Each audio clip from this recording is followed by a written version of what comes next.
Eu sou o Anjo da Fidelidade e hoje venho falar com você sobre a Cova dos Leões. Daniel não foi lançado na cova por fazer o mal, mas por permanecer fiel a Deus. Ele escolheu orar, mesmo sabendo que isso poderia custar sua vida. E quando ele caiu na cova, Deus não o abandonou. Deus enviou seu anjo para fechar a boca dos leões.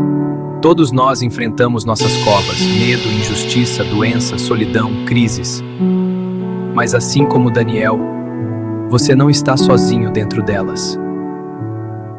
Deus nem sempre impede a provação, mas sempre sustenta você dentro dela.